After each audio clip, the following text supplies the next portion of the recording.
नमस्कार दोस्तों। आज हम डिस्कस करेंगे क्लास 10th चैप्टर 1 साइंस का है ये chapter, chemical reaction and equations. मेरा नाम है दीपक और मैं आप सभी के सामने ये चैप्टर रिप्रेजेंट करने जा रहा हूँ। बेटा, इससे पहले मैंने जो है एनसीईआरटी ऑलरेडी डिस्कस करके डाल चुका हूँ, अपलोड कर चुका हूँ वीडियोस। आपको देखनी है एनसीईआरटी, वो डिटेल में डिस्कशन की गई है।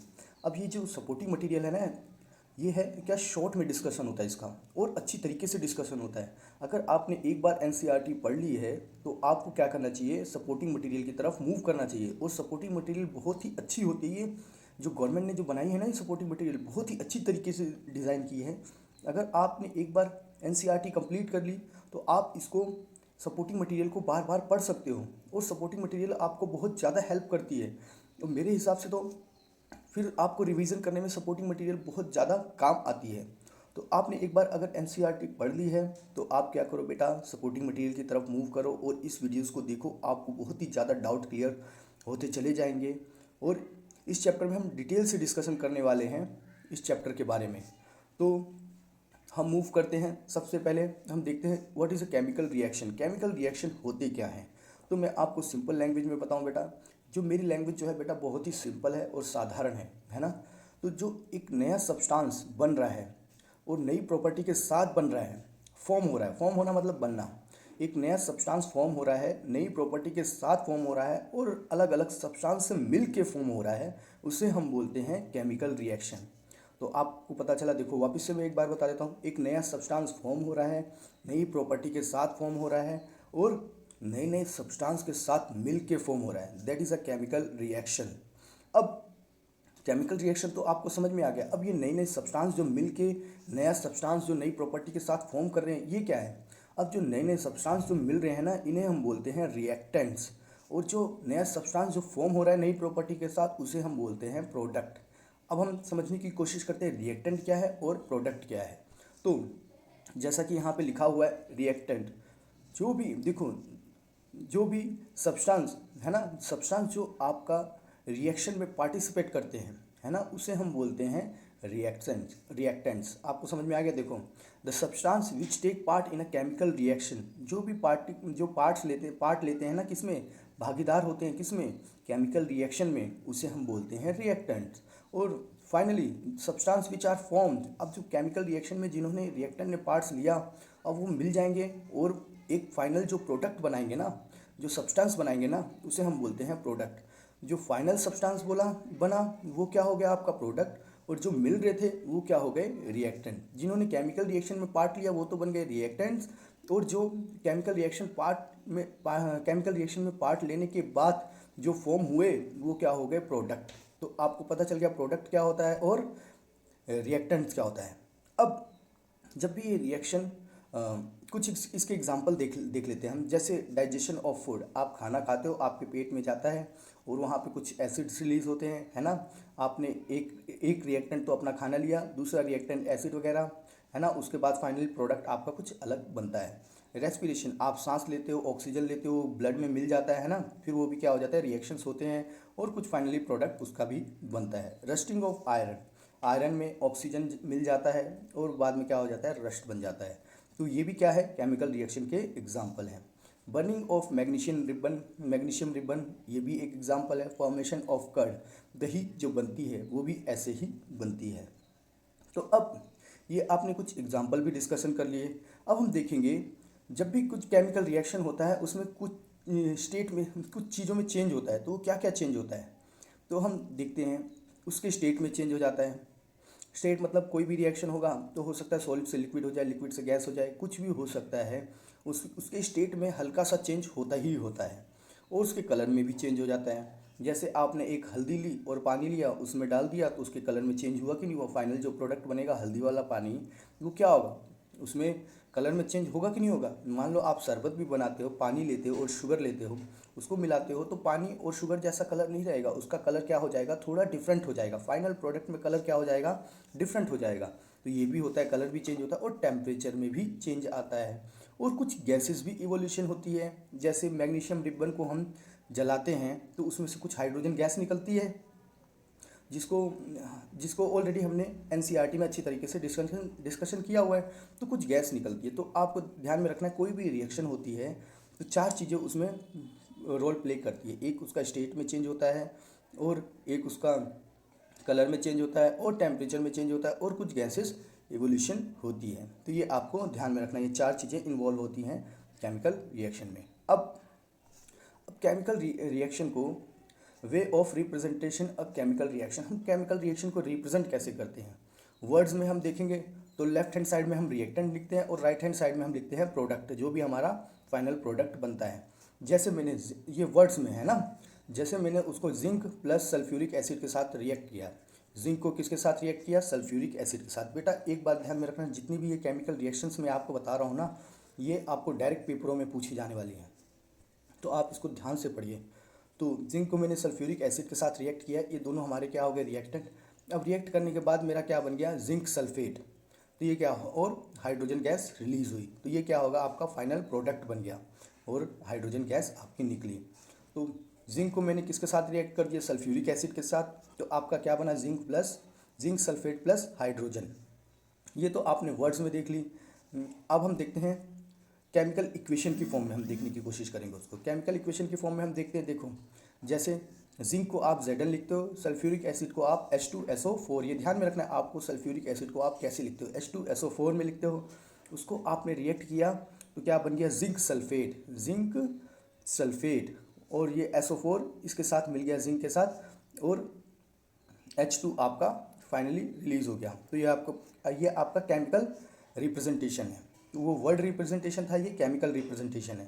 तो ये रिएक्टेंट हो गए, और ये फाइनल क्या बना? प्रोडक्ट। रिएक्टेंट हमेशा लेफ्ट हैंड साइड में रहते हैं, और प्रोडक्ट हमेशा कैसे रहते हैं? राइट हैंड साइड में। तो ये सारी चीज़ें आपने अच्छी तरीके से समझ ली, कैसे हम इसको रिप्रेजेंट करते हैं। अब कुछ हो जाने की कोशिश करते हैं केमिकल इक्वेशन के बारे में। अ chemical reaction can be represented by the chemical equation. मैंने बताया केमिकल रिएक्शन को हम कैसे रिप्रेजेंट कर सकते हैं? केमिकल रिएक्शन के through. It involve uses of the symbol of elements. अब इसमें हम कुछ एलिमेंट्स के जो सिंबल होते हैं, जैसे जिंक का मैंने बताया Zn का यूज़ करते हैं ना, H2S सल्फ्यूरिक एसिड का हम H2SO4 में, हाइड्रोजन का हम H2 में रिप्रेजेंट करते हैं।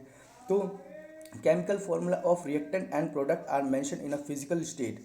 अब कुछ फिजिकल स्टेट भी होते हैं, जैसे कोई सॉलिड में है, कोई लिक्विड में है, कोई गैस में है, कोई एक्वस सॉल्यूशन है, तो इसको भी हम क्या करते हैं? उनके फिजिकल स्टेट को भी हम क्या करते हैं? रिप्रेजेंट करते हैं। तो ये कुछ रूल्स है, ये आपको ध्यान में रखने हैं। अब the necessary condition such as the temperature, pressure and catalyst, क्या कुछ कंडीशन भी रिक्वायर्ड होती है, जैसे टेम्परेचर चाहिए, कुछ प्रेशर चाहिए, और कुछ कैटलिस्ट चाहिए। Should be written on arrow between the reactant and product. अब देखो जैसे आपने ये मैग्नीशियम और ऑक्सीजन को रिएक्ट किया, तो ये जो एरो है ना, इसके बीच में आपने कुछ प्रेशर यूज़ किया होगा, कुछ टेम्परेचर यूज़ किया होगा, कुछ कैटलिस्ट यूज़ किया होगा। तो वो एरो के ऊपर आप लिखोगे, तो वो क्या हो जाएगा आपका? ये आपको लिखना पड़ता है, ये नेसेसरी कंडीशन होती है। तो magnesium burn in air form magnesium oxide. अब मैग्नीशियम जो बर्न हुआ वो ऑक्सीजन के साथ, है ना, तो जब देखो कोई भी चीज़ जलती है तो उसको प्रेजेंस किसकी चाहिए? ऑक्सीजन की प्रेजेंस चाहिए। तो मैग्नीशियम बर्न हुआ और क्या फॉर्म कर गया? Magnesium oxide. अब एक चीज़ ध्यान में रखनी है बेटा, बैलेंसिंग ऑफ केमिकल इक्वेशन। अब केमिकल इक्वेशन हमेशा क्या होनी चाहिए? बैलेंस होनी चाहिए, अनबैलेंस नहीं होनी चाहिए। अब देखो इसको यहाँ से समझने की कोशिश करो, यहाँ पे 2 mg है ना, और यहाँ पे 2 O2 है। अब फाइनल में भी देखो 2 mg और 2 O2 बन रहे हैं, तो आपकी इक्वेशन क्या हो गई? बैलेंस हो गई। अगर मान लो यहाँ पे 1 mg होता और यहाँ पे 2 mg होता, तो इक्वेशन बैलेंस नहीं होती। मतलब लेफ्ट हैंड साइड में जितने भी आपके रिएक्टेंट है, उतने ही राइट हैंड साइड में फाइनली ऐड करके आने चाहिए, तो वो क्या हो जाएगा? आपकी बैलेंस इक्वेशन हो जाएगी। इसको आप अगर आपने वो एनसीईआरटी में देखोगे तो मैंने अच्छी तरीके से डिस्कशन किया है, लेकिन हम यहाँ पे भी जितना हो सकेगा हम अच्छी तरीके से डिस्कशन करेंगे। Law of conservation of mass.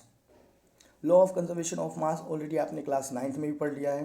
तो उसमें क्या होता है? मैटर, जो भी मैटर होते हैं वो देखो, मास can neither be created nor be destroyed in a chemical reaction. जो भी मैटर होते हैं आपके, वो ना ही क्रिएट किए जा सकते हैं, ना ही डिस्ट्रॉय किए जाते हैं। किसमें किए जा सकते हैं? किसमें?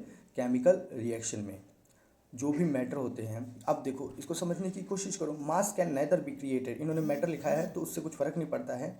मास can neither be created nor be destroyed in a chemical reaction. तो आपको पता होना चाहिए बेटा law of conservation of mass क्या है। तो आपको कोई भी पूछेगा what is the law of conservation of mass, तो आपको पता होना चाहिए mass can neither be created nor be destroyed in a chemical reaction. So number of animal element involved in a chemical reaction should be remain at the same at reactant and product side. मतलब जो जितने भी number of elements हैं आपके chemical reaction में वो reactant side में भी सेम होने चाहिए और प्रोडक्ट साइड में भी सेम होना चाहिए। मतलब लेफ्ट हैंड साइड में भी सेम होने चाहिए और राइट हैंड साइड में भी सेम होने चाहिए। मतलब जितने भी आपने एलिमेंट यूज़ किए हैं वो राइट लेफ्ट हैंड साइड में भी उतने ही होने चाहिए, रिएक्शन करने के बाद राइट हैंड साइड में भी उतना ही आना चाहिए। उसे हम बोलते हैं बैलेंसिंग ऑफ इक्वेशन। अब हम एक स्टेप्स के साथ समझने की कोशिश करते हैं बैलेंसिंग ऑफ इक्वेशन को। तो सबसे पहले आपको ध्यान में रखना है कौन सी टेक्निक से हम इक्वेशन को बैलेंस करते हैं, तो वो टेक्निक है हीट एंड ट्रायल मेथड। तो आपसे पूछ सकते हैं कौन सी इक्वेशन से, कौन सी मेथड से हम बैलेंसिंग करते हैं इक्वेशन को। तो आपको बताना है हीट एंड ट्रायल मेथड से हम क्या करते हैं, कोई भी इक्वेशन को क्या कर रहे हैं, बैलेंस कर रहे हैं। तो फर्स्ट स्टेप में हम क्या करते हैं, सिंपल जो भी हमारे पास एलिमेंट्स है ना, फॉर्मूला है, उनको हमको क्या करना है, केमिकल इक्वेशन में जितने भी एलिमेंट है उनको क्या कर देंगे, सेपरेटली बॉक्स में कन्वर्ट कर देंगे। जैसे ये देखो बॉक्स में बना दिया Fe को अलग बॉक्स बना दिया, और फाइनल जो Fe3O4 और H2 इनका अलग बॉक्स बना दिया। अब यहाँ पे आप काउंट करो इनको। अब आपको इसमें कोई चेंज नहीं करना है ना, तो देखो यहाँ पे काउंट करो, Fe कितना है 1 है, H कितना है 2 है, O कितना है 1 है। देखो O 1 है, H2 2 है और Fe 1 है। लेकिन इस साइड Fe कितना है 3 है, O कितना है 4 है और H कितना है 2 है। तो कहीं से कहीं तक इक्वेशन बैलेंस हो रही है, नहीं हो रही है, बिल्कुल बैलेंस नहीं हो रही है। तो आपको क्या करना पड़ेगा, इक्वेशन को बैलेंस करना पड़ेगा। तो अब हम देखेंगे, मैंने बताया जितने भी एलिमेंट है उनके नंबर काउंट कर लो, लेफ्ट हैंड साइड और राइट हैंड साइड दोनों साइड में। अब काउंट करने के बाद उसको क्या करो, अब आपने क्या किया, इसको एलिमेंट की फॉर्म में इसे लिखा। देखो मैंने बताया आपको Fe कितने हैं, यहाँ पे 1 है लेफ्ट हैंड साइड में, रिएक्टेंट साइड में, और H कितना था 2 था, और O कितना था 1 था। अब हमने फाइनल प्रोडक्ट साइड में भी देखा, Fe कितना था 3 था और H कितना था 2 था। ये तो दोनों बराबर हो गए। लेकिन ये देखो बैलेंसिंग करते समय हो सकता है इनके अंदर चेंज हो सकता है, ऐसा कुछ नहीं है ना। और O कितने हैं 4 है, तो ये कहीं से कहीं तक क्या है, इक्वेशन बैलेंस नहीं है। तो हमें क्या करना पड़ेगा, इन्हें बैलेंस करना पड़ेगा कि ये साइड भी उतने ही हो और ये साइड भी नंबर जो है सेम होने चाहिए। तो हम स्टेप 3 में क्या करेंगे, इक्वलाइज करने की कोशिश करेंगे एक एक एटम को। धीरे धीरे हम सभी एटम को क्या करेंगे, इक्वलाइज करेंगे। अब जैसे इन्होंने बताया O यहाँ पे कितना है 4 है, तो मैंने H2O को H को कितने से मल्टीप्लाई कर दिया 4 से, तो O 4 हो गया, लेकिन H कितना हो गया 8 हो गया। तो कोई बात नहीं, हो रहा है तो कोई बात नहीं, तो ये आपने लिख दिया। अब यहाँ पे ठीक है, ये हो गया O 4 हो गया आपका। अब दूसरे स्टेप में देखना है यहाँ पे H कितना हो गया 8 हो गया, तो यहाँ पे हमने क्या कर दिया, सिंपल 4 से मल्टीप्लाई कर दिया, तो H भी कितने हो गए यहाँ पे 8 हो गए ना। देखो अगर आपको नहीं समझ में आ रहा है तो प्लीज़ आप कमेंट सेक्शन में मेरे से कमेंट करके बोल दोगे, तो मैं उसको बोर्ड पे भी समझाने की कोशिश करूँगा। तो आप देखो, अब यहाँ पे मैंने बताया Fe कितना है यहाँ पे 3 है, तो यहाँ पे इन्होंने 3 से Fe को मल्टीप्लाई कर दिया, और राइट हैंड से H को 4 से मल्टीप्लाई, H2 को 4 से मल्टीप्लाई कर दिया।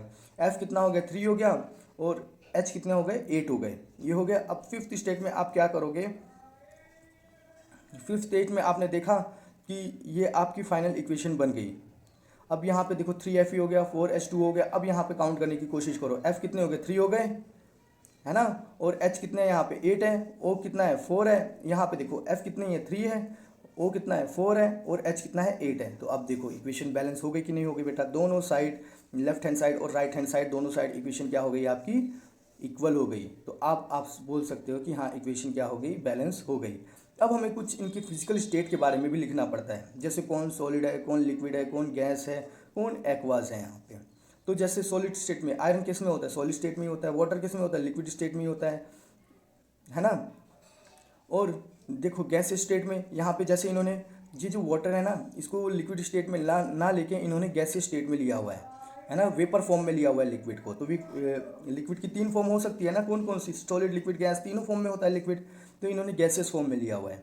और जो Fe3 आयरन ऑक्साइड, तो ये इन्होंने किस में लिया हुआ है, सॉलिड फॉर्म में। और हाइड्रोजन तो ऑब्वियसली किस में होती है, गैसियस फॉर्म में। अब गैसियस फॉर्म के लिए जी यूज़ करते हैं और एक्वस स्टेट के लिए हम AQ। एक्वस मतलब क्या होता है, वो सॉल्यूशन जिसका रिएक्शन किसके साथ है, वाटर के साथ है, उसे हम बोलते हैं एक्वस स्टेट। तो ये आपको क्लियर हो गया बेटा। अब आपने क्या कर दिया, सारी स्टेप बाय स्टेप अगर आपको नहीं समझ में आया तो बेटा 2 से 3 बार और देखो तो आपको समझ में आएंगी चीज़ें।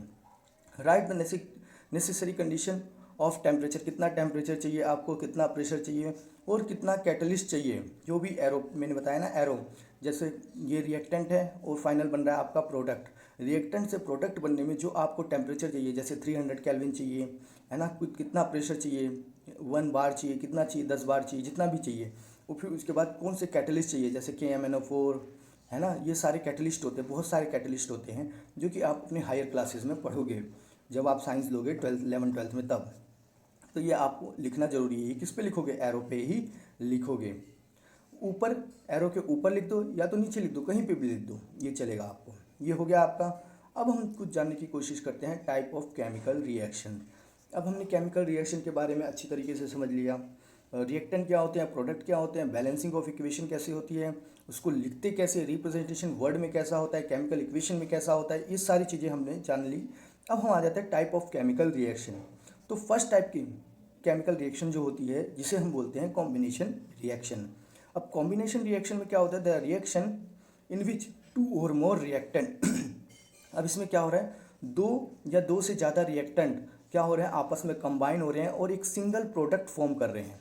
आपको समझ में आया, देखो 2 रिएक्टेंट हैं, वो दोनों क्या हो गए, कंबाइन हो गए। कुछ हो सकता है टेम्परेचर का यूज़ हुआ हो, कुछ प्रेशर का यूज़ हुआ, कोई कैटलिस्ट का यूज़ हुआ हो, और क्या बना दिया, फाइनली एक प्रोडक्ट बना दिया, सिंगल प्रोडक्ट बनाया, है ना, सिंगल प्रोडक्ट, ध्यान में रखना। 2 अलग अलग रिएक्टेंट ने मिलकर एक सिंगल प्रोडक्ट बनाया, that is called combination reaction. जैसे एग्जांपल ले लो आपने, जैसे कोयला, बर्निंग ऑफ कोल को जला दिया और बाद में क्या बन गया हमारा, CO2 एक फाइनल प्रोडक्ट बन गया। कोयला किस में, सॉलिड फॉर्म में होता है, और ऑक्सीजन किस में, गैसियस फॉर्म में होती है। ये दोनों मिल गए, कोयले को जलाया in the presence of oxygen, तो क्या हुआ, हमारा कार्बन डाइऑक्साइड फॉर्म हो गया। तो ये सिंगल प्रोडक्ट फॉर्म हुआ ना, that is a combination reaction. और दूसरा, फॉर्मेशन ऑफ वाटर कैसे बनता है, तो हाइड्रोजन प्लस ऑक्सीजन, तो ये क्या बन गया आपका, वाटर फॉर्म हो गया। तो आपको बेटा ये रिएक्शन ध्यान में रखना है। और देखो, और स्लैग्ड लाइम कैसे फॉर्म होता है, ये भी आपको ध्यान में रखना है। तो कैल्शियम ऑक्साइड, इसको हम क्विक लाइम भी बोलते हैं, ये नाम ध्यान में रखना बेटा, बहुत ज़्यादा इंपॉर्टेंट है। क्विक लाइम को हम वाटर के साथ रिएक्ट करते हैं तो हमारा बन जाता है स्लैग्ड लाइम या कैल्शियम हाइड्रोक्साइड। कैल्शियम हाइड्रोक्साइड को हम स्लैग्ड लाइम भी बोलते हैं और कैल्शियम ऑक्साइड को हम क्विक लाइम भी बोलते हैं। तो आपको ये नाम ध्यान में रखना है, कैल्शियम ऑक्साइड को हम क्या बोलते हैं, क्विक लाइम, ये आपसे पूछेंगे बेटा। और कैल्शियम हाइड्रोक्साइड को आप क्या बोलते हो, स्लैग्ड लाइम, ये ध्यान में रखना है आपको। तो क्विक लाइम और स्लैग्ड लाइम ये आपको पता होना चाहिए। कैल्शियम ऑक्साइड को आपने वाटर के साथ रिएक्ट किया तो आपका बन गया कैल्शियम हाइड्रोक्साइड, तो ये आपने देख ली। अब एक होती exothermic reaction in which heat is released along with the formation of product. अब देखो, मान लो मैंने आपको स्टार्टिंग में ही बताया था, स्टेट में चेंज होता है, कलर में चेंज होता है, कुछ एनर्जी रिलीज होती है ना, ये सारी चीज़ें बताई थी मैंने आपको।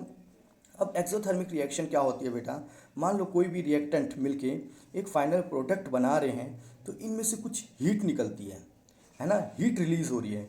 जो हीट रिलीज हो रही है ना, प्रोडक्ट को बनने में वो क्या कर रही है, हेल्प कर रही है ना, हीट जो रिलीज हो रही है उसे हम बोल रहे हैं एक्सोथर्मिक रिएक्शन। जब कोई हीट रिलीज होती है ना, कोई भी प्रोडक्ट बनते समय, जब 2 रिएक्टेंट मिल रहे हैं और कोई फाइनल प्रोडक्ट बन रहा है, उस समय जो हीट रिलीज हो रही है ना, उसे हम बोलते हैं क्या, एक्सोथर्मिक रिएक्शन। तो आपको बेटा एक्सोथर्मिक रिएक्शन मेरे हिसाब से पूरी तरीके से क्लियर हो गया।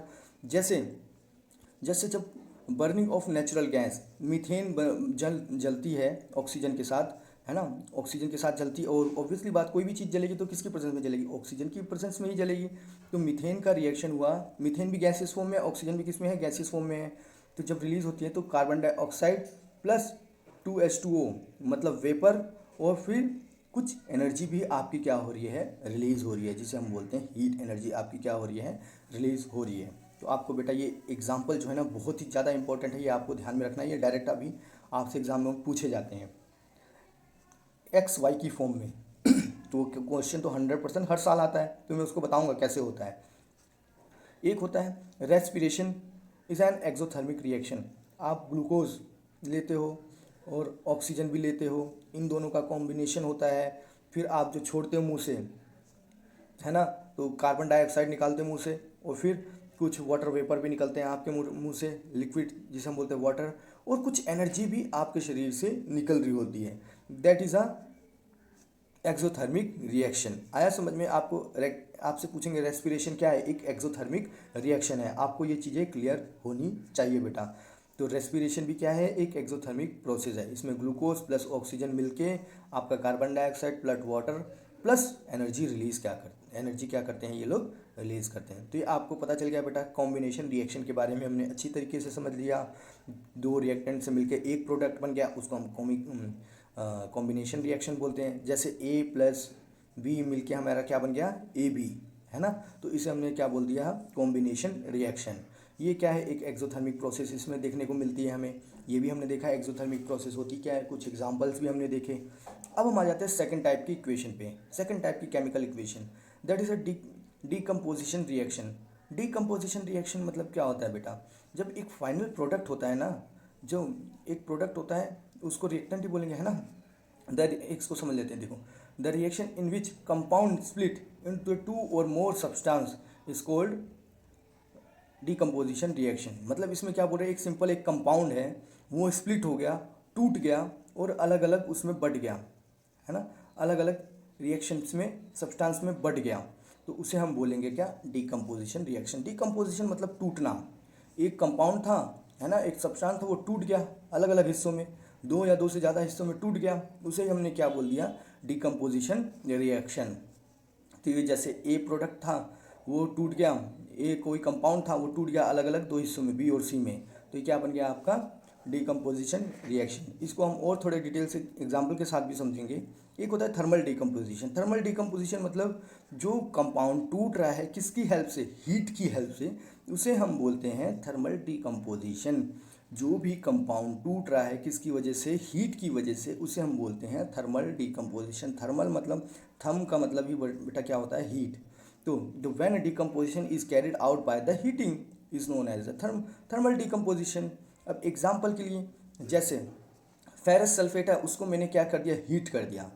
मैंने बताया ना, कुछ टेम्परेचर कुछ प्रेशर लगेगा, तो वो सारा आपको लिखना है एरो के ऊपर। तो हीट किया, तो ये किसमें, फेरिक ऑक्साइड और सल्फर डाइऑक्साइड और सल्फर ट्राईऑक्साइड। ये कैसा था, ग्रीन कलर में था, ये कैसा हो गया, रेड ब्राउन कलर में कन्वर्ट हो गया। तो आपको ध्यान में रखना है, फेरस सल्फेट को जब मैंने हीट किया तो किस में कन्वर्ट हुआ, फेरिक ऑक्साइड जो कि रेड ब्राउन कलर का बन गया, और फिर सल्फर डाइऑक्साइड और सल्फर ट्राईऑक्साइड। और जो फेरस सल्फेट था वो किस में था, ग्रीन कलर में था। ये आपको ध्यान में रखना है। यहाँ पे क्या हुआ, थर्मल डीकम्पोजिशन आपको देखने को मिलता है। अब हम आ जाते हैं कैल्शियम कार्बोनेट। कैल्शियम कार्बोनेट को हम बोलते हैं लाइमस्टोन, ये आपको ध्यान में रखना। अब मैंने आपको बता दिया स्लैग्ड लाइम, क्विक लाइम और लाइमस्टोन, ये तीन चीज़ें मैंने बता दी, तो ये आपको ध्यान में रखना है। स्लैग्ड लाइम, क्विक लाइम और लाइमस्टोन, ये तीन चीज़ें मैंने आपको बता दी, क्लियर हो गई आपको। अब जो कैल्शियम कार्बोनेट है इसको भी मैंने हीट किया, तो मेरा क्या बन गया, quick lime plus carbon dioxide. देखो ये एक प्रोडक्ट था, ये ब्रेक हो गया दो अलग अलग हिस्सों में, ये तीन हिस्सों में ब्रेक हुआ। मैंने बोला कितने भी हिस्सों में ब्रेक हो सकता है ना। तो कैल्शियम कार्बोनेट को जब मैंने ब्रेक किया, या कि आप बोल दो लाइमस्टोन को जब मैंने क्या किया, हीट किया, तो आपका क्या बना, कैल्शियम ऑक्साइड और कार्बन डाइऑक्साइड आपका बन गया, दो प्रोडक्ट आपके बन गए। तो ये चीज़ें क्लियर हो गई आपको।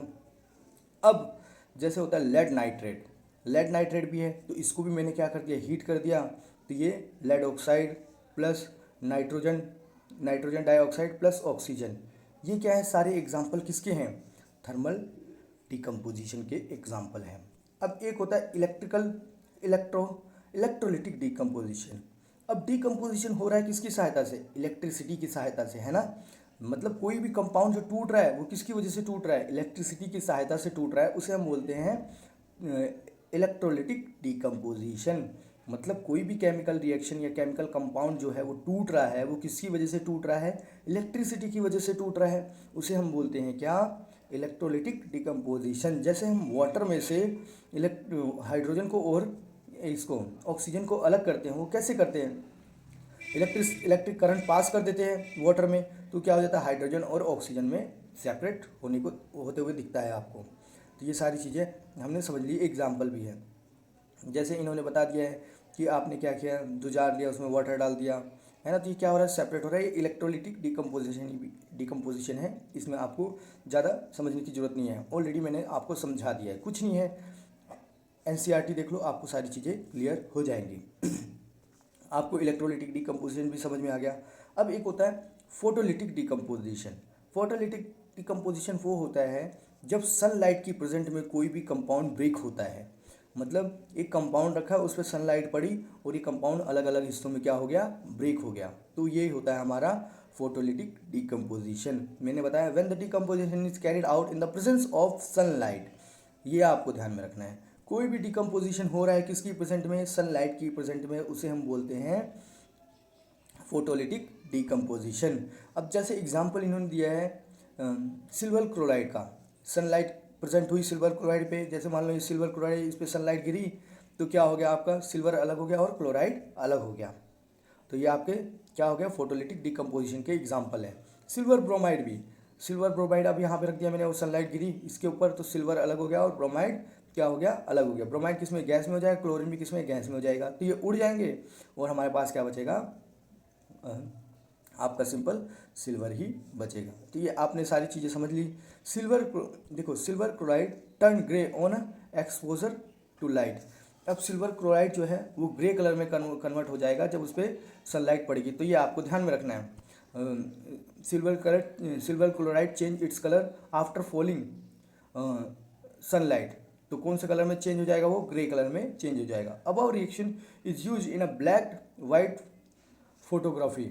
इसमें ये कहाँ पे यूज़ होती है, ये ब्लैक वाइट फोटोग्राफी में ही यूज़ होने को देखने को मिलती है। एक होती है एंडोथर्मिक रिएक्शन। जैसे हमने एक्सोथर्मिक रिएक्शन सुनी थी ना, कि उसमें क्या होती थी, हीट एनर्जी क्या होती थी, रिलीज हो रही थी, है ना, निकल रही थी, तो उसको हमने एक्सोथर्मिक रिएक्शन बोल दिया। एंडोथर्मिक में क्या होगा, हीट एनर्जी आपको चाहिए होगी भाई, उसको उसको बोलेंगे हम एंडोथर्मिक, मतलब एक्सोथर्मिक का अपोजिट उसको हम बोलेंगे एंडोथर्मिक। देखो the reaction in which energy required energy is to form of heat.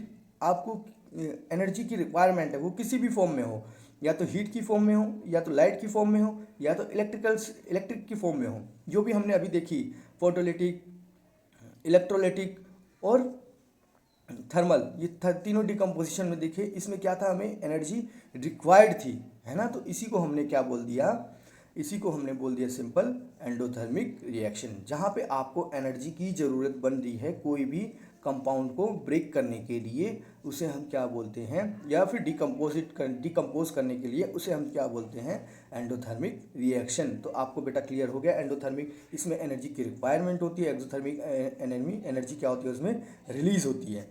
तो बस ये होता है एंडोथर्मिक और एक्सोथर्मिक, आपको इजीली क्लियर हो गया मेरे हिसाब से।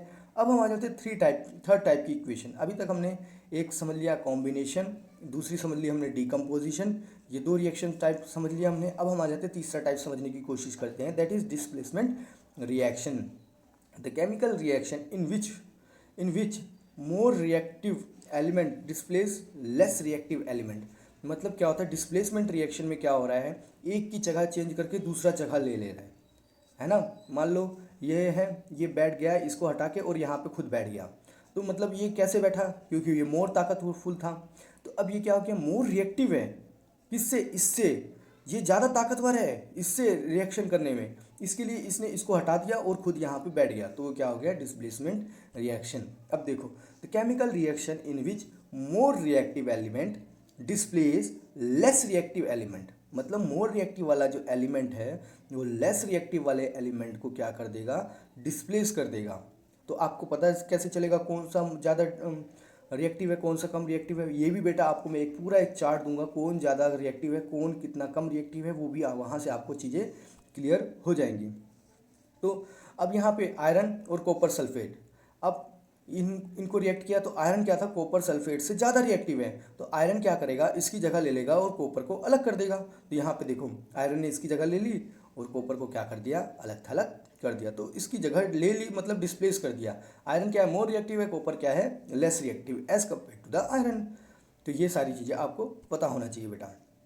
जैसे ये इन्होंने एक एक्टिविटी दिखाई है, यही चीज़ें हैं, यही रिएक्शन है जो इस एक्टिविटी में दिखाया गया है। इन्होंने कुछ नहीं किया। अब यहाँ पे बता रहे, देखो जिंक को भी रिएक्शन किया इन्होंने, जिंक को रिएक्शन किया कॉपर सल्फेट के साथ। तो अब जिंक भी क्या है, ज़्यादा रिएक्टिव है किससे, कॉपर से, है ना। अब जिंक क्या करेगा, कॉपर की जगह ले लेगा और कॉपर को क्या कर देगा, अलग थलग कर देगा। तो देखो वही चीज़ की इसने भी, जिंक सल्फेट बन गया और कॉपर क्या हो गया, अलग थलग हो गया कि नहीं हो गया। तो बस आपको ध्यान में रखना है डिस्प्लेसमेंट रिएक्शन के एग्जाम्पल्स, ये बहुत ही ज़्यादा इंपॉर्टेंट है बेटा। तो आपको पता चल गया यहाँ पे जिंक क्या है, मोर रिएक्टिव है, और वहाँ पे क्या था, आयरन क्या था, मोर रिएक्टिव था। तो ये चीज़ें आपको क्लियर हो गई बेटा। अब हम आ जाते हैं थोड़ा और आगे अच्छी तरीके से डिस्कशन करते हैं। अब हम आ जाते हैं, हमने 3 टाइप की रिएक्शन आपने देख ली। अब हम आ जाते हैं 4th टाइप की, जो ये लास्ट टाइप भी है, डबल डिस्प्लेसमेंट रिएक्शन। अभी तक हमने सिंगल डिस्प्लेसमेंट रिएक्शन देखा था, अब ये तो डबल डिस्प्लेसमेंट आ गई। अब डबल डिस्प्लेसमेंट में भाई डबल कंपाउंड होंगे, है ना, तो वो आपस में ही एक्सचेंज करते रहेंगे अपने आयंस को। तो हम समझने की कोशिश करते हैं। देखो, जैसे a reaction in which new compound are form by mutual exchange, मतलब क्या कर रहे हैं, जो 2 कंपाउंड है ना, वो आपस में ही एक दूसरे के आयंस को क्या कर रहे हैं, चेंज कर ले रहे हैं। वो बोल रहे हैं तू मेरा ले ले, मैं तेरा ले लेता हूँ। इस तरीके से क्या कर रहे हैं, चेंज करते रहे हैं, म्यूचुअली एक्सचेंज कर रहे हैं, है ना। तो उसे ही हम क्या बोलते हैं, डबल डिकम्पोजिशन। देखो एक कंपाउंड ये रहा सोडियम सल्फेट, और ये बेरियम क्लोराइड है। तो अब बेरियम क्लोराइड बोल रहा है भाई कि बेरियम किसके साथ रिएक्ट हो जाता है, सल्फेट के साथ, और ये सोडियम जो है वो बोल रहा है मैं Cl के साथ कनेक्ट हो जाता हूँ, तो सोडियम क्लोराइड हो जाएगा और ये बेरियम सल्फेट बन जाएगा। ये देखो दोनों आपस में क्या हो गए, एक्सचेंज हो गए कि नहीं हो गए बेटा। ये देखो बेरियम एक्सचेंज हो गए, तो ये क्या बन गया आपका, बेरियम सल्फेट, और ये क्या बन गया आपका, सोडियम क्लोराइड। तो ये चीज़ें आपको क्लियर हो गई बेटा। आई होप आप 100% इन चीज़ों से क्लियर हो। इसमें 2 कंपाउंड है, दोनों कंपाउंड क्या कर रहे हैं, अपने आयन्स को क्या कर रहे हैं, चेंज कर ले रहे हैं एज जैसे इनकी सूटेबल कंडीशन के हिसाब से, है ना। White precipitate of barium sulphate is form, it is also a precipitation reaction. जब बेरियम सल्फेट फॉर्म होगा तो उसमें क्या होगा, वाइट प्रेसिपिटेट, है ना, देखने को मिलेगा, इसे हम प्रेसिपिटेशन रिएक्शन भी बोलते हैं। तो ये आज चीज़ें आपको बेटा मेरे हिसाब से क्लियर हो गई। एक और एग्जांपल इन्होंने दिया हुआ है, जैसे पोटेशियम आयोडीन होता है और लेड नाइट्रेट होता है, इन्होंने दिया हुआ है। ये पोटेशियम आयोडीन है ना, और लेड नाइट्रेट। अब ये क्या होगा, लेड जो होगा आयोडीन के साथ मिल जाएगा, और पोटेशियम जो होगा इस नाइट्रेट के साथ मिल जाएगा। तो क्या बन गया, देखो लेड आयोडाइड बन गया, येलो पीपीटी, और ये क्या बन गया आपका, पोटेशियम नाइट्रेट बन गया। तो ये देखो चेंज हुआ कि नहीं हुआ बेटा, ऑब्वियसली बात है चेंज होना ही होना है। अब यहाँ पे देखो potassium bromide plus barium iodide ये है, तो ये क्या करेंगे, पोटेशियम बैरियम की जगह ले लेगा और बैरियम पोटेशियम की जगह ले लेगा। तो क्या बन गया, पोटेशियम आयोडाइड बन गया। देखो ये आ गया ना इसके साथ, तो पोटेशियम आयोडाइड बन गया और बैरियम ब्रोमाइड बन गया। ये आपको देखने को मिल रहा है। तो ये सिंपल सी रिएक्शंस है बेटा। अगर आपको देखो कुछ नहीं है बेटा, 2 कंपाउंड है वो आपस में एक दूसरे को क्या कर रहे हैं, एक्सचेंज कर दे रहे हैं। अपने आयन जो है ना म्यूचुअली क्या कर रहे हैं, एक्सचेंज कर रहे हैं। एक्सचेंज करें उसे हमने बोल दिया डबल डिस्प्लेसमेंट, क्योंकि 2 कंपाउंड है यहाँ पे, वहाँ पे एक एलिमेंट था एक कंपाउंड था, सिंगल ओनली डिस्प्लेसमेंट रिएक्शन में। अब हमने ये सारी चीज़ें समझ ली हैं। अब हमारा टॉपिक ख़त्म हुआ। अब हम आ जाते हैं ऑक्सीडेशन और रिडक्शन को हम समझने की कोशिश करते हैं। ऑक्सीडेशन मतलब क्या होता है बेटा, सिंपल, ऑक्सीडेशन मतलब ऑक्सीजन का ऐड होना, ऑक्सीजन का ऐड होना। रिडक्शन मतलब हाइड्रोजन का रिमूव होना, उसे हम बोलते हैं, इसे हम बोलते हैं ऑक्सीडेशन, इसे हम बोलते हैं रिडक्शन। हाइड्रोजन का ऐड होना ऑक्सीडेशन, और हाइड्रोजन का रिमूव होना उसे हम बोलते हैं रिडक्शन। या फिर हाइड्रोजन का ऐड होना इसे हम बोलते हैं देखो removal of hydrogen from the reactant. अब ये आपको पता चल गया, ये आपको ध्यान में रखना है। ऑक्सीजन का ऐड होना और हाइड्रोजन का क्या होना, रिमूव होना, ये क्या हो गया आपका ऑक्सीडेशन। ये चीज़ें क्लियर हो गई आपको। अब हम थोड़ा और समझने की कोशिश करते थे। जैसे यहाँ पे कार्बन और ऑक्सीजन है, कार्बन में क्या हुआ, ऑक्सीजन ऐड हुआ तो क्या हो गया, सिंपल ऑक्सीडेशन हो गया कि नहीं हो गया। अब कॉपर में ऑक्सीजन हीट के थ्रू ऐड हुआ तो क्या हो गया, ऑक्सीडेशन हो गया। अब ये भी देखो कॉपर में कॉपर ऑक्साइड में हाइड्रोजन ऐड हुआ, तो ये देखो वाटर के साथ हाइड्रोजन मिल गया, तो यहाँ पे भी क्या हो गया ऑक्सीडेशन, और यहाँ पे क्या हो गया रिडक्शन हो गया, क्योंकि ऑक्सीजन क्या हो गया, रिमूव हो गया। अब एक चीज़ और समझो, ऑक्सीजन का ऐड होना ये क्या होगा ऑक्सीडेशन, ऑक्सीजन का रिमूव होना रिडक्शन, ये भी ध्यान में रखना। हाइड्रोजन का रिमूव होना ये क्या हो गया ऑक्सीडेशन, हाइड्रोजन का ऐड होना रिडक्शन। ये भी आपको ध्यान में रखना है। हाइड्रोजन का ऐड होना क्या होता है? ऑक्सीडेशन होता है। ये चीज़ क्लियर हो गई आपको बेटा? अब एक बार और थोड़ा और ऑक्सीडेशन के बारे में आपने अच्छे तरीके से समझ लिया। अब और थोड़ा और अच्छी तरीके से हम समझने की कोशिश करते हैं रिडक्शन के बारे में। तो यहाँ पे देखो, ऑक्सीडेशन में हमने देखा सिंपल सिंपल क्या हो रहा है, आपका ऑक्सीजन ऐड होता चला जा रहा है। अब रिडक्शन में क्या होता है? Addition of hydrogen. मैंने बताया हाइड्रोजन का क्या होना, ऐड होना, ये क्या होता है? रिडक्शन। और ऑक्सीजन का रिमूव होना क्या होता है? ऑक्सीडेशन। तो अब एक बार और मैं टेबल बना देता हूँ। देखो, ऑक्सीजन का और हाइड्रोजन का ऐड होना, जब ऑक्सीजन ऐड होता है तो ऑक्सीडेशन होता है, हाइड्रोजन रिमूव होता है तो ऑक्सीडेशन होता है। रिडक्शन में क्या होता है? ऑक्सीजन का रिमूव होना और हाइड्रोजन का ऐड होना। तो ये क्या हो गया आपका? ऑक्सीडेशन। और ये क्या हो गया? रिडक्शन। ये चीज़ें आपको क्लियर हो गई बेटा? अब थोड़ा और हम समझने की कोशिश करते हैं। ये देखो, इन्होंने एग्जाम्पल दिया हुआ है, जैसे कॉपर ऑक्साइड है। कॉपर ऑक्साइड में से क्या हुआ? ऑक्सीजन निकल गया, तो ऑक्सीजन का रिमूव होना मैंने बताया क्या होता है? रिडक्शन। और यहाँ पे हाइड्रोजन था, तो ये इसमें क्या हो गया? ये ऑक्सीजन इसमें मिल गया, तो ये क्या बन गया आपका? ऑक्सीडेशन। क्योंकि यहाँ पे क्या हुआ आपका? ऑक्सीजन मिल गया, तो ये क्या बन गया आपका? ऑक्सीडेशन। ये चीज़ें क्लियर हो गई बेटा आपको? अब हम थोड़ा और समझने की कोशिश करते हैं। इन दिस रिएक्शन, एक minute, in this reaction carbon, देखो मैंने बताया कॉपर ऑक्साइड जो है रिड्यूस कर रहा है किसको? कॉपर को। और ये H2 से जाके ऑक्सीडाइज, H2 जो है ऑक्सीडाइज हो जा रहा है ना? तो क्या बन गया? H2 ऑक्सीडाइज हो रहा है क्योंकि इसमें ऑक्सीजन मिल गया, तो क्या बन गया? ऑक्सीडेशन, है ना? और रिडक्शन टेक्स प्लेस टुगेदर। देखो, जब ऑक्सीडेशन और रिडक्शन दोनों एक साथ होते हैं ना, तो उसे हम बोलते हैं रिडॉक्स रिएक्शन। आपने सेपरेटली ऑक्सीडेशन को समझा, रिडक्शन को समझा, ये दोनों चीज़ें आपने समझ ली। अब ये दोनों अगर एक साथ होंगे जैसे इसमें देखने को मिल रहे हैं, तो क्या बोल रहे हैं? Redox reaction. आपको रिडॉक्स रिएक्शन बेटा समझ में आ गया? अब हम थोड़ा आगे बढ़ते हैं। जैसे effect of oxidation in daily life. Oxidation के बारे में हमने पढ़ लिया काफ़ी कुछ, रिडक्शन के बारे में हमने काफ़ी कुछ पढ़ लिया। अब इनके इफेक्ट जो होते हैं हमारी डेली लाइफ में, उसके बारे में जानने की कोशिश करेंगे। सबसे पहले हम समझते हैं कोरोजन। कोरोजन क्या होता है? कोरोजन को आप आगे आने वाले चैप्टरों में और अच्छी तरीके से पढ़ोगे। थोड़ा हम यहाँ पे भी डिस्कस कर लेते हैं कोरोजन के बारे में। जैसे when a metal is expose to moisture. Metal क्या हो रहा है? मॉइस्चर के कांटेक्ट में आ रहा है। जैसे मॉइस्चर हो गया, एयर हो गया, एसिड हो गया, इन सब के कांटेक्ट में आ रहा है फॉर सम टाइम, कुछ समय के लिए। A layer of hydrate oxide is form. उस पर क्या होगी? एक हाइड्रेट ऑक्साइड की लेयर क्या हो जाएगी? फॉर्म हो जाएगी। Which weaken the metal and hence metal is said to be corroded. और हम बोल सकते हैं कि मेटल क्या हो गया? करोड हो गया। मतलब क्या हो रहा है? देखो सिंपल, आपने देखा होगा लोहा बाहर पड़ा रहता है, उस पर पानी गिरता है, हवा लगती है ना? और कुछ एसिड वगैरह गिर जाए तो उस पर एक पतली सी परत आ जाती है, तो उसे हम बोलते हैं मेटल क्या हो गया। और वो परत से क्या होता है? मेटल आपका कमज़ोर हो जाता है ना? तो वो क्या होता है? उसी को हम बोलते हैं क्या? इरोजन हो गया, करोड हो गया। तो ये सारी चीज़ें हमने देखी। सॉरी, इरोजन तो सॉइल में यूज़ करते हैं, करोजन होता है यहाँ पे, है ना? तो rusting of iron, black coating. अब rusting of iron, black coating on a silver and green coating on a copper. अब जो आयरन की रेस्टिंग होती है उस पर, उसके बारे में भी हम जान लेते हैं। आयरन का जो होता है वो ब्राउन कलर में कन्वर्ट हो जाता है ना जब उस पर रेस्टिंग होती है। तो अब ब्लैक कोटिंग किस पे देखने को मिलती है आपको? जब सिल्वर रस्ट होता है तो आपको ब्लैक कोटिंग दिखने को मिलती है, जब कॉपर रस्ट होता है तो आपको ग्रीन कोटिंग देखने को मिलती है ना? ये क्या है? Example of the corrosion. आपको ध्यान में रखना है बेटा, कॉपर पे ग्रीन कोटिंग होती है और सिल्वर पे क्या होती है? ब्लैक कोटिंग देखने को मिलती है जब भी ये चीज़ क्या होते हैं? करोड होते हैं। अब अगर सोच रहे हो आप कॉपर काला काला पड़ जा रहा है, नहीं ऐसा नहीं है बेटा, तो वो करोड नहीं हो रहा है, लेकिन उस पर ग्रीन कोटिंग हो रही है ना, तभी वो करोड हो रहा है और होती है ग्रीन कोटिंग।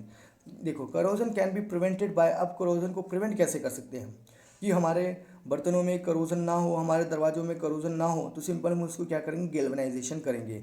अब गैल्वेनाइजेशन क्या होता है बेटा?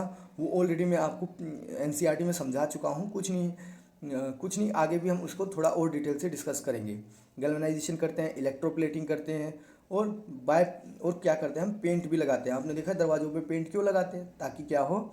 कोरोजन ना हो, तो इसकी वजह से हम लगाते हैं। अब दूसरी टर्म समझेंगे, रेंसिडिटी। रेंसिडिटी क्या होती है? देखो, the oxidation of fats and oil. किसका ऑक्सीडेशन हो रहा है? उसमें ऑक्सीजन मिल रहा है, मतलब ऑक्सीजन ऐड हो रही है ना, किसमें? फैट्स एंड ऑयल में। तो when expose to the air, जब उसको एयर में रखते हो, is known as the rancidity. देखो, ऑक्सीडेशन किसका हो रहा है? फैट्स एंड ऑयल का। When expose to the expose to air is known as the rancidity, it leads to bad smell. अब इसकी वजह से क्या होती है, बैड स्मेल आती है और bad state of the food, bad taste of the food, इसका टेस्ट भी गलत अलग जैसा हो जाता है, इसकी स्मेल भी अलग जैसी हो जाती है ना। एक्चुअली में क्या हो जाता है, चीज़ें सड़ने लग जाती है, तभी हम उसे बोलते हैं रेंसिडिटी। आया समझ में। अब रेंसिडिटी से बचाया कैसे जा सकता है चीज़ों को, तो उसमें हम क्या करें, कुछ एंटीऑक्सीडेंट ऐड कर दें तो हम प्रिवेंट कर सकते हैं रेंसिडिटी से किसी चीज़ को। और फिर keeping food in air tight container में, कूल प्लेसेस में, ऐसी जगह पे आप रखोगे तो भी क्या होगा, आप रेंसिडिटी से बच सकते हो। और देखो मैंने बताया ना, कूल प्लेसेस मतलब रेफ्रिजरेशन। और फिर उसमें क्या कर दो, जैसे आपने वेपर के पैकेट देखे होंगे, वेपर के पैकेट इतने अच्छे कैसे रहते हैं जबकि सालों सालों से बन रहे होते हैं, तो वो उसमें क्या होती है, नाइट्रोजन गैस होती है, तो वो क्या करती है, उसे बचा के रखती है। तो ये काफ़ी कुछ आपने ये चैप्टर में डिस्कस करिए। चैप्टर तो हमारा खत्म हो चुका है बेटा। कुछ क्वेश्चन आंसर में डिस्कस करूँगा, कुछ क्वेश्चन आंसर को मैं आंसर नहीं दूंगा, कुछ क्वेश्चंस के आंसर नहीं दूंगा और कुछ क्वेश्चन के आंसर दूंगा, तो आपको ये ध्यान में रखना है। तो सब अब हम डिस्कस करेंगे कुछ क्वेश्चन एंड आंसर जो कि बहुत ज़्यादा इंपॉर्टेंट है ना बेटा। अगर आपने पूरा चैप्टर पढ़ लिया और क्वेश्चन एंड आंसर डिस्कशन नहीं किया तो पूरा चैप्टर पढ़ना ही आपका बेकार हो जाता है। तो बहुत इंपॉर्टेंट क्वेश्चन होते हैं, तो आपको मैं कुछ क्वेश्चन के आंसर करवाऊंगा और कुछ क्वेश्चन के आंसर आपको खुद करने पड़ेंगे। अगर आप चाहते हो कि मैं सभी क्वेश्चन के आंसर करवाऊँ तो प्लीज़ कमेंट सेक्शन में मेरे को कमेंट करके आप बोल सकते हो। तो सबसे पहला first question, the shiny finish off wall, जो शाइनी फिनिश आता है वॉल पे आफ्टर वाइट वॉश, क्यों, किसकी वजह से आता है, तो वो है calcium carbonate. Electrolysis of water decomposition, electrolysis of water decomposition होता है, मैंने बताया हम वाटर को अलग कैसे करते हैं, हाइड्रोजन, वाटर को अलग कैसे करते हैं हाइड्रोजन और ऑक्सीजन में, तो इनका रेशियो क्या होता है। तो हाइड्रोजन यहाँ पे क्या कितनी है, 2 है, और ऑक्सीजन कितनी है, 1 है, तो 2:1 का रेशियो आता है। इलेक्ट्रोलिसिस की सहायता से जब हम इसको अलग करते हैं तो। अब इन्होंने एक और क्वेश्चन दिया हुआ है, what of the following statement about the given reaction are correct. कौन सी स्टेटमेंट है जो इसमें जो दी हुई है वो करेक्ट है। जो इक्वेशन हो रही है इसमें कौन सी इक्वेशन आपको सही देखने को मिल रही है। तो सबसे पहले metal ion is getting D. अब आपने ऑक्सीडेशन और रिडक्शन के बारे में अच्छी तरीके से पढ़ लिया, तो अब आपको बताना है कि कहाँ पे ऑक्सीडेशन हो रहा है और कहाँ पे रिडक्शन हो रहा है। आयरन मेटल, जो आयरन मेटल है वो क्या ऑक्सीडाइज हो रहा है, तो हाँ ऑब्वियसली सी बात हो रहा है, क्योंकि आयरन में क्या हो गया, आपका ऑक्सीजन मिल गया तो वो ऑक्सीडाइज हो गया। Water is getting reduced, water क्या रिड्यूस्ड हो रहा है, जो हाँ क्योंकि इसमें से क्या हो रहा है, ऑक्सीजन निकल रहा है, तो वाटर क्या हो जा रहा है, आपका रिड्यूस हो जा रहा है। तो वाटर इज गेटिंग, देखो water is acting as a reducing agent, नहीं वाटर ऑक्सीडाइजिंग एजेंट की तरह काम कर रहा है, क्योंकि ये ऑक्सीजन दे रहा है उसे हम बोलते हैं ऑक्सीडाइजिंग एजेंट। जो ऑक्सीजन देता है ना उसे हम बोलते हैं ऑक्सीडाइजिंग एजेंट। तो ये हमारा ऑप्शन गलत है इसमें। तो इस हिसाब से, और water is acting as a oxidising agent, हाँ अभी मैंने बताया वाटर कैसा एक्ट करता है, ऑक्सीडाइजिंग एजेंट की तरीके से। तो हमारा ऑप्शन क्या हो गया, सी बिल्कुल सही आंसर है हमारा। अब हम आ जाते हैं एक और क्वेश्चन डिस्कशन करते हैं। देखो, in order to prevent the spoilage of potato chips they are packed in the plastic bags containing, कौन सी गैस होती है, तो नाइट्रोजन गैस। मैंने बताया जो भी वेफर्स वगैरह होते हैं पैक करके आते हैं तो वो नाइट्रोजन गैस उनमें होती है।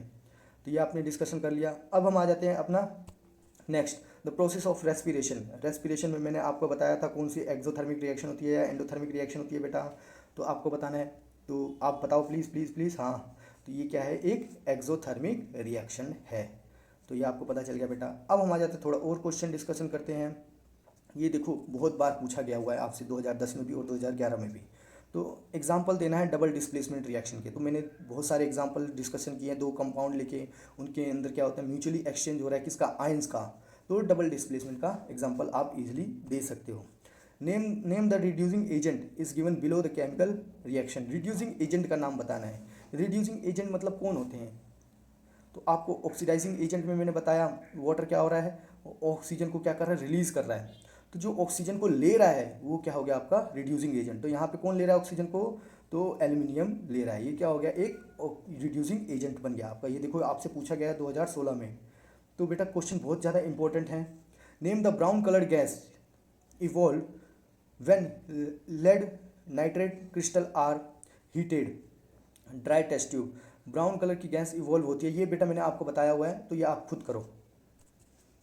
जैसे कि मैंने बताया, अगर आपको नहीं समझ में आ रहा है तो प्लीज़ कमेंट सेक्शन में आप मेरे को कमेंट करके पूछ सकते हो। तो रीज़न देना है आपको। Silver chloride is store in a dark coloured बोतल। सिल्वर क्लोराइड को हम डार्क कलर बोतल में रखते हैं। क्यों ऐसा रखते हैं? क्योंकि बेटा वो क्या हो जाता है, ऑक्सीडाइज्ड हो जाता है और वो ब्लैक कलर में कन्वर्ट हो जाता है ना, कोरोजन हो जाता है इसकी वजह से। कॉपर वो vessel loses shine when expose to the air. क्यों? क्योंकि उसमें क्या हो जाता है बेटा, कोरोजन आ जाता है और वो ग्रीन कलर का हो जाता है। तो यही सारी चीज़ें हमने बताई है। Iron is placed in places copper from sulphate solution. क्यों? क्योंकि आयरन क्या है, मोर रिएक्टिव है, इसकी वजह से वो क्या कर देता है, कॉपर को रिप्लेस कर देता है। ये भी हमने अच्छी तरीके से डिस्कशन किया था डिस्प्लेसमेंट रिएक्शन में। Identify the following reaction, combination, decomposition और डिस्प्लेसमेंट रिएक्शन। इनमें से कौन सी रिएक्शन है? तो ये कौन सी है बेटा? ये तो सिंपल देखो, दो थे, ये इसमें कन्वर्ट हो गए तो ये डिकम्पोजिशन रिएक्शन हो गई। ये दो, ये क्या हो गया आपका, सिंपल कॉम्बिनेशन रिएक्शन का एग्जाम्पल है। और ये किसका एग्जाम्पल है बेटा? ए टू आप इसको क्लोरीन बोलोगे है ना। तो ये भी क्या है आपका, कॉम्बिनेशन रिएक्शन है। ए टू मतलब क्या है, ये Cl2 है, यहाँ पे ध्यान में रखना। ये क्या है आपका, क्विक लाइम है, लाइमस्टोन है, या फिर ये आपको बताना है क्विक लाइम है, लाइमस्टोन है, या फिर स्लैग्ड लाइम है। ये आपको नाम बताना है। और ये भी क्या है, हमारी डिकम्पोजिशन रिएक्शन हमने देखा है इसके बारे में अच्छी तरीके से। अब सोडियम क्लोराइड और इसको रिएक्ट कर रहे हैं तो ये डबल डिस्प्लेसमेंट रिएक्शन हो गई। हाइड्रोजन को इसके साथ रिएक्शन कर रहे थे, ये क्या हो गई आपका, सिंपल एक प्रोडक्ट फॉर्म हो रहा है ना, तो कॉम्बिनेशन रिएक्शन हो गई। अब ये क्या हो रहा है आपका, सिंपल कॉम्बिनेशन रिएक्शन हो गई। ये सारी रिएक्शंस आपको पता चल गई। अब आपको आप किसी को भी इजीली समझा सकते हो। अब हम आते हैं 11th क्वेश्चन पे हमारे। What change do you observe in the iron nails and colour of copper sulphate solution if the nail are dipped in the copper sulphate solution. मतलब देखो, आपने एक आयरन नेल को कॉपर सल्फेट सॉल्यूशन के अंदर डाला तो आपके क्या चेंज देखने को मिलेगा। तो बेटा मैंने उसके कुछ कलर के चेंज भी बताए थे, है ना। और कोटिंग हो जाती है आयरन नेल के ऊपर किसकी, वो भी मैंने बताई थी। तो ये आपको समझना है। ये कुछ क्वेश्चन के आंसर है बेटा, अगर आपने एनसीईआरटी वाले वो मेरे लेक्चर्स देखे हैं ना, तो वहाँ से भी आपको आंसर मिलेंगे। तो इसके लिए मैंने आपको बोला एनसीईआरटी वाले लेक्चर देखो, फिर इसको देखो, क्योंकि ये क्या है, क्विक रिवीजन है। I define the chemical change, melting of ice और conversion of milk into the curd. ये कौन सा केमिकल चेंज है? मेल्टिंग ऑफ आइस का मेल्टिंग हो रहा है ना, और conversion of milk into curd. तो ये आपको बताना है। अब हम आ जाते हैं, why respiration consider exothermic reaction, क्योंकि इसमें से कुछ एनर्जी रिलीज होती है, इसके लिए हम बोलते हैं एक्सोथर्मिक रिएक्शन। क्योंकि देखो, ग्लूकोज प्लस ऑक्सीजन रिएक्शन होते हैं, उसके बाद कार्बन डाइऑक्साइड, वाटर और प्लस कुछ एनर्जी निकलती है ना, उसी हम बोलते हैं क्या, exothermic reaction. Why do copper vessel loses shiny when expose to the air, क्योंकि ये क्या हो जाते हैं, करोड हो जाते हैं, सिंपल सी बात है। देखो, potato chips manufacturer fill the packet of chips with nitrogen gas. क्यों? क्योंकि क्या हो, इससे रेंसिड से ये क्या हो सके, बच सके। Why we store silver chloride in a dark coloured bottle in labs. मैंने बताया क्यों, क्योंकि उसमें क्या हो जाए, एक करोड़ होने से वो बच जाए, एयर में एक्सपोज ना हो, है ना। इससे क्या हो जाएगा, उसका कलर चेंज हो जाएगा इसकी वजह से, और वो किस में कन्वर्ट हो सकता है, सिल्वर ब्लैक कलर में कन्वर्ट हो सकता है। Right the chemical equation of the double displacement reaction. ये अभी हमने पीछे काफ़ी देखी है रिएक्शंस। तो ये कौन सी टाइप की रिएक्शन, तो कॉम्बिनेशन रिएक्शन है ये। तो बेटा क्वेश्चन तो देखो बहुत ही आसान है। What happens when a milk is left open at room temperature during the summer. तो क्या हो जाएगा, वो रेंसिड हो जाएगा, है ना, वो खराब हो जाएगा, वो फट जाएगा, तो वो रेंसिड हो जाएगा। सिंपल लैंग्वेज में उसको बोलेंगे हम रेंसिड, क्योंकि वो क्या हो रहा है, ऑक्सीडाइज हो रहा है। तो फिर what happen when quick lime is added water. Quick lime को अगर हम वाटर में ऐड करते हैं तो हमारा क्या बनता है, सिंपल स्लैग्ड लाइम बनता है। बेटा नाम ध्यान में रखो, नाम याद रख लो, है ना। तो अब हम आ जाते हैं फर्स्ट क्वेश्चन, और कुछ एमसीक्यूज हैं उसको भी हम डिस्कस कर लेते हैं। देखो, when aqueous solution of sodium sulphate and barium chloride are mixed together, तो फॉर्म वो क्या फॉर्म करते हैं, वाइट प्रेसिपिटेट। ये तो मैंने आपको बताया था। The colour ferrous sulphate crystal, the colour of ferrous crystal surface, तो उसका आपको बताना है, एक मिनट, ये देखो, the colour of ferrous sulphate crystal कैसा कलर होता है उसका, सिंपल लाइट ग्रीन होता है। ये भी हमने देख लिया था। अब हम आ जाते हैं अपने थर्ड क्वेश्चन पे, that is a student look quick lime. एक स्टूडेंट ने क्विक लाइम लिया इन अ चाइना डिश पे, और added a small amount of the water. तो वो क्या होगा, उसको क्या देखने को मिलेगा, तो सिंपल सी बात है, हिसिंग साउंड, और दूसरा भी है जो हमने, एक और प्रोसेस है बेटा, वो आपको बाद में बताऊंगा, चलो ठीक है, जब ज़रूरत पड़ेगी तब बताऊंगा। तो पॉप साउंड कहाँ पे आता है, हिसिंग साउंड कहाँ पे आता है, क्रैकिंग साउंड कहाँ पे आता है, ये सारी चीज़ें हम डिस्कशन करेंगे, लेकिन अपने आने वाले चैप्टरों में डिस्कशन करेंगे। देखो, when iron iron is placed in a copper sulphate solution, iron को किस पे हम, देखो, iron nail is placed in a copper sulphate solution, observe as follows. कौन सा ऑब्जर्वेशन आपको देखने को मिलेगा, तो आप सिंपल बता सकते हो, बोन ए एंड बी। चलो ये ठीक है, ये इन्होंने कुछ अलग ही दे रखा है, तो आपको जो नहीं समझ में आ रहा है कोई बात नहीं बेटा। अब हम आ जाते हैं अपने नेक्स्ट क्वेश्चन पे, क्वेश्चन नंबर 1, सॉरी, 3 मार्क्स के क्वेश्चन है ये। डिफाइन द कॉम्बिनेशन रिएक्शन, आप बता सकते हो, उसके एग्जांपल भी बता सकते हो, और एक्सोथर्मिक रिएक्शन क्या होती है, और ये combination reaction exothermic reaction follow करती है, ऐसा क्यों, ये आपको बताना है। What is the decomposition reaction, example के साथ आपको समझाना है, ये मैंने बता दिया आपको। Name the name and state the law which is kept in mind with the balance equation. कौन सा लॉ है जो जब हम इक्वेशन बैलेंस करने से पहले उसे हमें ध्यान में रखना है, तो मैंने बताया था आपको लॉ ऑफ कंजर्वेशन ऑफ मास, यही तो बताया था बेटा आपको।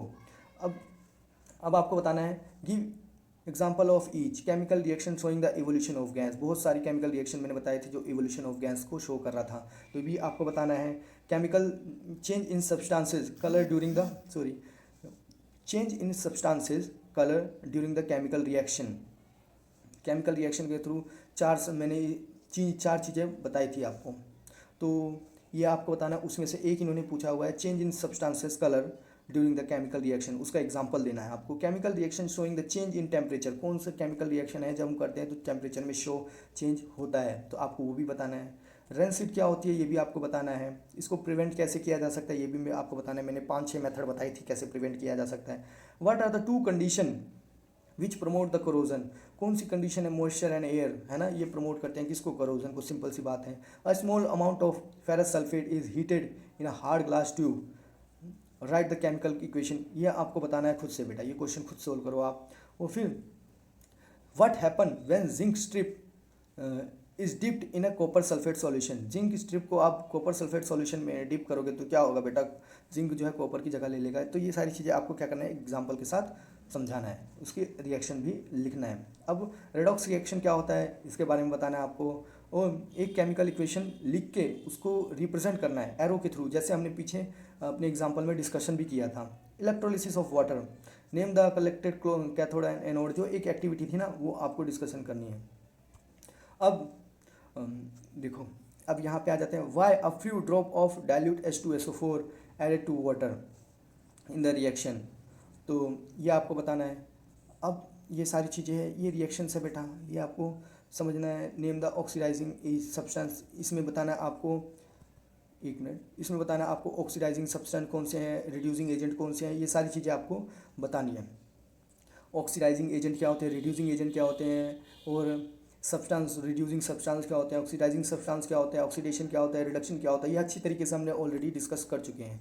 Give reason white silver chloride turn grey in sunlight, मैंने बताया हो जाते हैं ना, क्यों हो जाते हैं, तो ये भी आपको बताना है। ब्राउन कलर्ड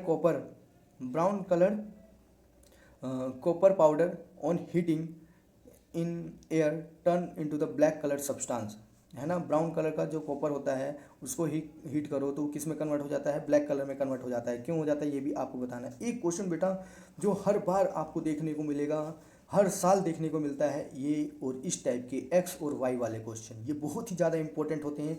जब मैं आपको लास्ट 10 ईयर के प्रीवियस ईयर के क्वेश्चन साइंस के या फिर अलग अलग सब्जेक्ट्स के, साइंस के हो गए, हिस्ट्री के हो गए, EVS, मतलब जितने भी होते हैं, जितने भी आपके सब्जेक्ट हैं सभी के मैं डिस्कशन करूंगा, तो मैं आपको अच्छी तरीके से सारे क्वेश्चन करवाऊंगा भी।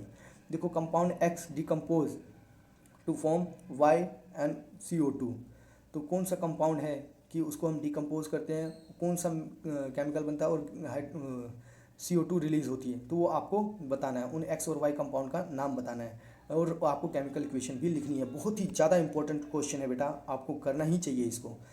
अब मेटल सॉल्ट MX, ये भी आप पढ़ो इसको और सॉल्व करो बेटा, अगर कोई भी डाउट है तो आप मेरे से पूछ सकते हो। ये देखो, ये भी सेम टू सेम क्वेश्चन, ये बहुत ही ज़्यादा इंपॉर्टेंट क्वेश्चन है बेटा, बहुत ही ज़्यादा पूछे जाने वाले क्वेश्चन। अब इसके अलावा बेटा ये सारे क्वेश्चन देख लो आप। अगर आपको इसमें कोई भी डाउट होता है तो प्लीज़ मेरे से कमेंट सेक्शन में कमेंट करके आप मेरे से पूछ सकते हो। मैं आपको सारे क्वेश्चन एक एक क्वेश्चन सॉल्व करवाऊँगा। अगर आपको ये वीडियो पसंद आता है तो प्लीज़ लाइक करो, शेयर करो और सब्सक्राइब करो। और आज के लिए इतना ही है। Thank you very much.